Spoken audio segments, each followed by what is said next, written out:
Hello, everybody, and welcome to another Friday Ramblings episode here at Roulette Productions. We're going to make this one a little short and sweet. I know last week it kind of rambled on, got a little critical. I still stand by the fact that it was constructive criticism and it was a case of tough love, not straight up haterizing. But we're going to move on because there's plenty of channels where people are tearing stuff down. By and large, I want this to be a channel of building things up and being positive while still reasonably realistic. So as such, we're going to focus today on a quick little discussion on classic anime that I am a big fan of. And this would be, we'll hair fix here folks, for the grand reveal, suspense, Yu Yu Hakusho. Now, the thing you gotta remember about Yu Yu Hakusho is that while it's not the longest manga in the world, in fact, for action-oriented mangas, it's actually kind of short. To put it in perspective for you real quick, to collect it in trade paperback volumes, it is 19 volumes. Whereas something like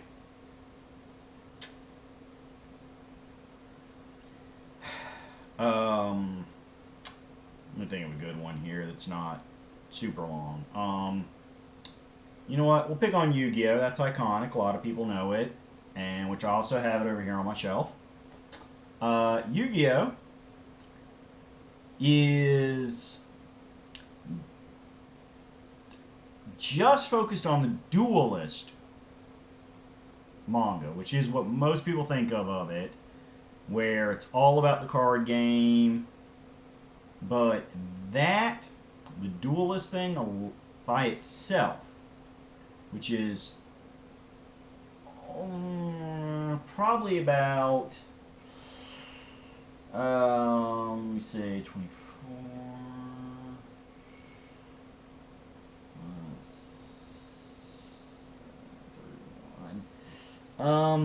About 2/3 of the original manga's run, but it is the one the anime starts off at. Yada yada.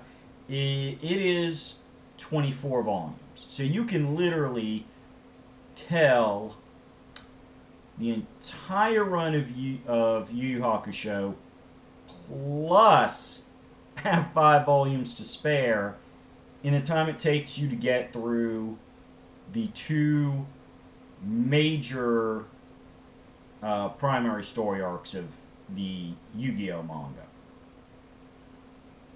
Which is good because, bouncing right into it, that's one of the things I like about Yu Hakusho is that while the arcs are of differing lengths, there really is no sense of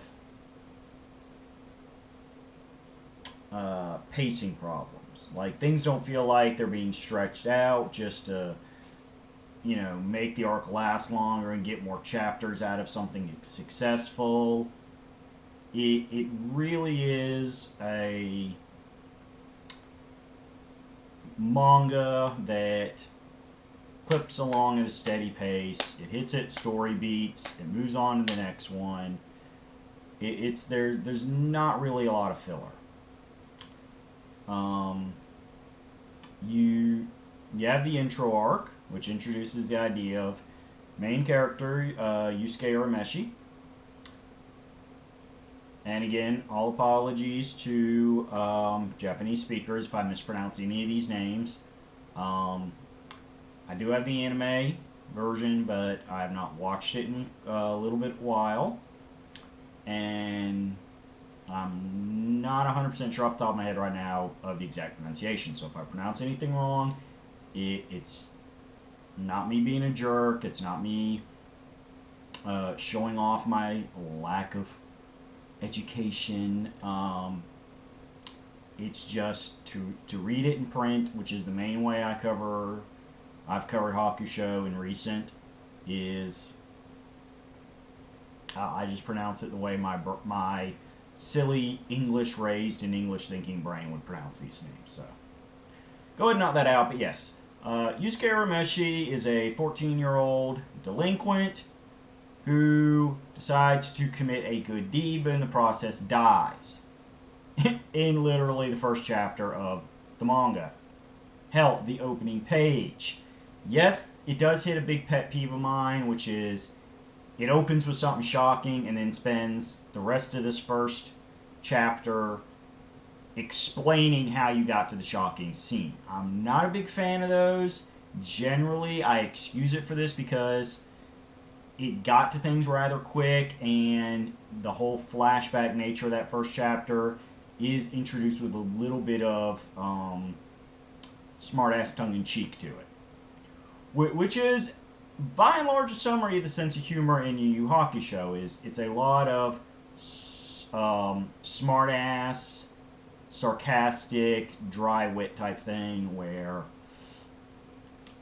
because it is a teenager with a chip on his shoulder, his human buddy, who's also a teenager with a different chip on his shoulder, but still a guy who loves his brawling, and a couple of demons who are essentially trying to make good due to their past crimes and their desire to not spend the rest of eternity in demon jail.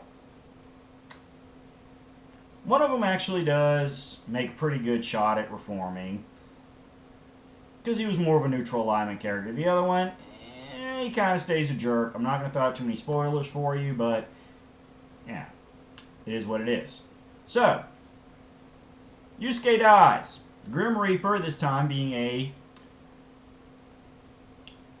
cute female teenager, because it's manga, it's Japanese, they do this, named Botan, who seems to take a lot of inspiration from Greek-style myths of death, as she refers to herself as ferrying souls and referencing the river Styx, which is always a nice touch as opposed to the modern Grim Reaper.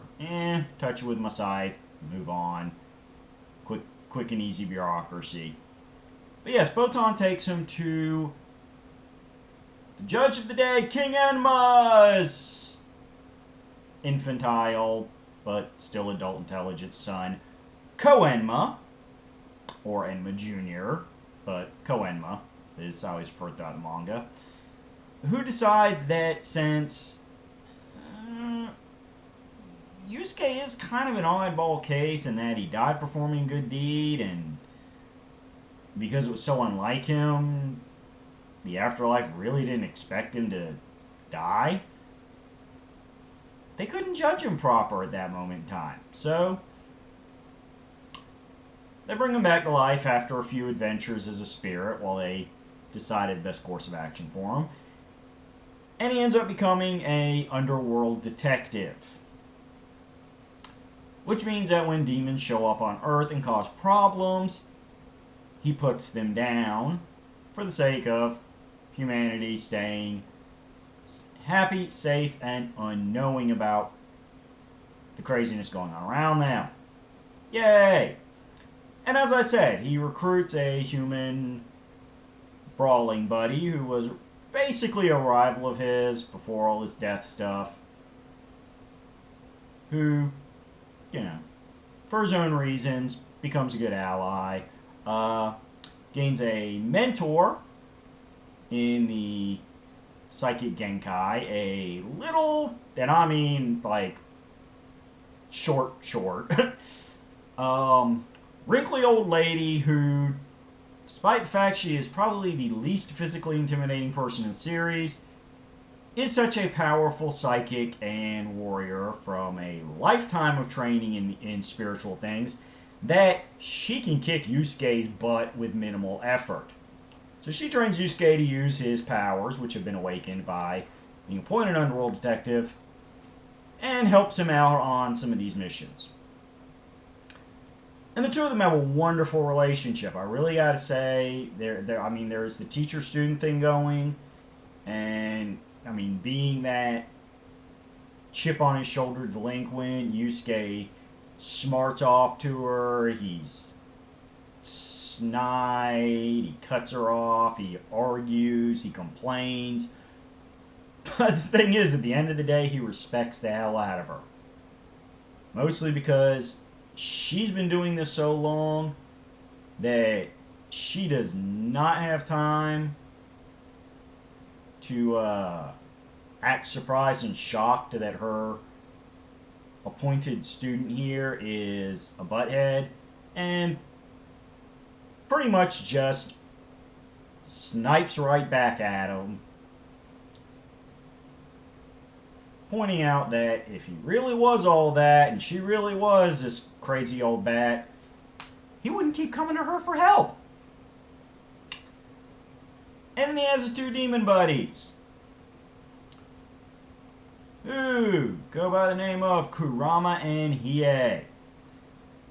These are your regular protagonists. He has his Yusuke has his human lady love interest, although being the character he is, Yusuke is the kind of guy who shows his affection by annoying the holy piss out of her. But because the two of them have known each other for basically their whole lives, even as teenagers, they know they have genuine affection for each other, and she understands why he does the things he does, especially to her. Yes, she gets annoyed. Yes, she slaps him over it when he goes a step too far. But she always forgives him because she knows in her heart, hey, he doesn't do these kind of things to anybody else. So she must be special. So,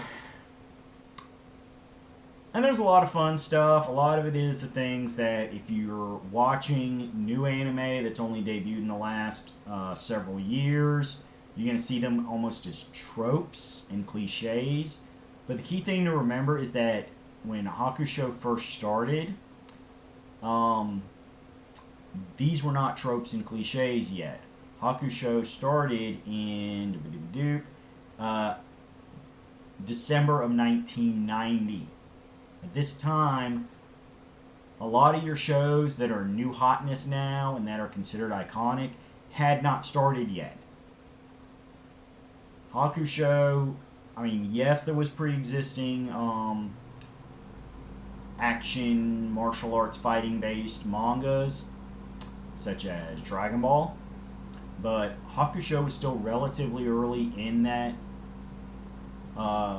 genre, that even though there are some tropes and cliches, such as the fighting tournament stuff, it was not a worn out cliche yet. And honestly, the twist he does with it, where no, it's not just about winning some cash money, it's, minor spoilers here, it's a bit of a blackmail issue, and because it's a tournament primarily for demons, we get just awesome variety of demons on display.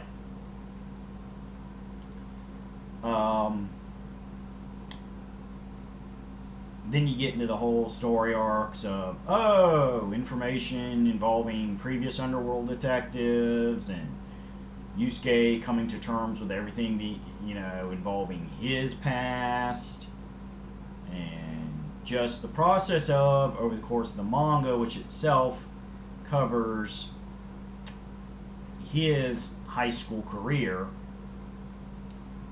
Yusuke grows up and becomes not a necessarily highly moral person, but he does become a productive member of society. He puts a lot of his short temper, anger aside as he grows and he learns. And those make the best manga. Those make the best serial storytelling, period. When you can take a character who starts off relatively young and naive about the world, has his own psychological baggage and grows to become a person that folks can rely on, folks can trust, and folks can open up emotionally to, and that he in turn can emotionally open up to them. By the time the series ends, he goes from having basically nobody he considers a friend except his lady love interest, and he would never publicly admit that he likes her, because that's not tough to like a girl, to having a pretty well established circle of friends that he would trust with his life. And there's a lot more to the series, but I've been kind of rambling on for a bit now. I mean, I really don't get how folks do these like 8-minute videos on YouTube. I've just trying to do something short and sweet and talk about a simple manga series. And I'm looking at my timer here. I've already taken up over 15 minutes. But real quick, we're going to hit the high notes. As I said, the series has a wide variety of demons with all kind of different abilities. Some are good, some are bad. There's humans that are both good and as cruel and sadistic as any demon villain in the series. There are people who at first appear to be one kind of thing based on just physical appearance, creating assumptions and stereotypes in the brain of the reader, who turn out to be a different kind of beast altogether. And I mean that metaphorically, not literally, because we're talking about the humans, not the demons. Demons turning into beasts is again a cliche, but yeah, Hakusho is just great because it's well paced. It is a classic in the shonen genre. It has won a lot of awards. It has been printed and its anime adaptation locally dubbed across many countries and has proven popular everywhere. Because as I said, the core story is one that is based on some of the most ancient literature. And that is people becoming the person they should have always been. People learning to grow into their potential. And I gotta be honest, it's stories like this that inspire me as a writer. I love writing stories where people learn about themselves and learn about how great they could be if they opened themselves up more and accepted that their life has had bad portions to it and that those bad portions don't have to define them, and they grow up and move forward. That is stories that go back to some of the oldest mythology. They're never going to grow old, and as long as you can put an interesting twist on it, which Hakusho does with the character of Yusuke and the way he perceives the world, and just even towards the end of the series, after he's grown a bit, he still perceives the world in very simple terms. He is not a stupid character.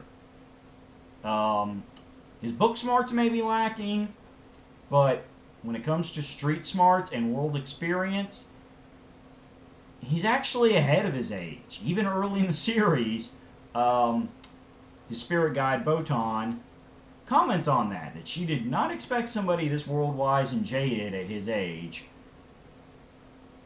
But that's what makes it work. But you combine that with a supporting cast that has their own variety of personalities and their own stories and character growth, so where there really is. I mean, you've got the four main fighters. You've got Genkai as the mentor to primarily Yusuke, but she does help the others. You have Botan, you have his love interest, Keiko. I'm sorry I never name dropped her earlier. I was not trying to belittle her. I was trying not to make an hour-long video. Um, but all of them are interesting characters. You got like 6 main protagonists right there, and that's not counting people like Yusuke's mom who shows up throughout the series. His buddy Kuwabara's sister who shows up several times. A variety of antagonists who are given time to all feel out really strong motivations for why they do the things they do. And some of them, in fact, hell, one of them, and I'm not going to even come close to spoiling them because I want you to read the manga, I want you to watch the anime. Because the anime does follow the manga quite closely. There's not like entire seasons of unique filler episodes. There's not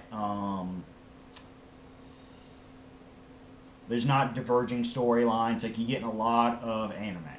It's pretty much just a straight adaptation. Some scenes are expanded upon, but you can go with either version. You're gonna get the same basic story. But yeah, like I was saying, there is one protagonist in particular, or one antagonist, whose backstory we get into because he is a major antagonist in the series, and it is as tragic as any protagonist in any series ever has been. And he's a fascinating character, especially as an antagonist. But it's just, if you like the shonen genre, shows with martial arts action and people, teenagers growing into young adults and being better people for, those experiences that we see over the course of the show. This is a great one because, as I said, whether you read it or you watch it, on a relative scale, it's not going to take long to do. I think, let me see, the anime ran 112 episodes. Now, these are half-hour episodes, although if you skip the opening themes, and remember that was half an hour counting commercial breaks, they're more like 22 minutes in shot, so yeah, you could sit there and block off a week of your free time, maybe 2 weeks, depending on how much free time you have, and you could binge watch Hakusho a lot quicker than you could something like Dragon Ball, any Dragon Ball variant miniseries as part of the Greater Meta series. Naruto, One Piece, I mean, those are hugely epic series. As I said, Yu-Gi-Oh! Would take you longer to get through than Hakusho. And that's just the core Yu-Gi-Oh! That's not even counting the filler seasons. But I would definitely give it a shot if you're relatively new to anime and you're looking for a classic series. It's not going to take you a super long time to get through. That's going to have some laughs, going to have some good fight scenes, and it's going to tell a great story at its core. Yeah, we'll see. Now I know I'm going too long. The anime did do a couple OVAs and theatrical movies, which added a little bit of content. But they're side stuff. You don't have to watch it if you choose to go the anime route instead of the manga route. But yes, Yu Yu Hakusho by Yoshihiro Togashi, who has also done a few other series, including Hunter x Hunter, being another major work of his. He also did another short work called Level E. Various one-shots before Hakusho, and Level E and Hunter x Hunter, which is his most recent one. He has done art for various guidebooks for his shows and some video games. And it's wonderful. It's wonderful. It's a good length for somebody new to anime who doesn't want to invest in a super long show. And when it's all said and done, you know what? Come back to this video, comment your feelings on it. There are shorter anime. Most of them are not of the shonen genre. It's the shorter ones tend to be more of your sitcom or slice of life, as the genre is sometimes called, anime. And I'll certainly be happy to talk about some of them too, because I'm a fan of those series too when I'm in different moods. So, next Friday, come on back to this YouTube channel, Roulette Productions, for another Friday Rambling. Hopefully it'll be nice and positive like this. And until then, work hard, study hard, enjoy your free time, whether it's anime, live action, books, comics, video games, sports, or, you know what, just plain sleeping, because I'll be honest, I'm recording this a little late in the evening here. I normally do these things real quick in the afternoon, but kind of let my brain get occupied with a few other things this afternoon.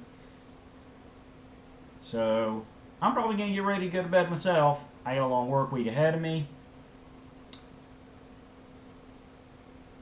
Enjoy your life. Keep positivity in your heart. Do not be afraid to respectfully have differences with people. And there's nothing wrong with a little rambling. See you in 7.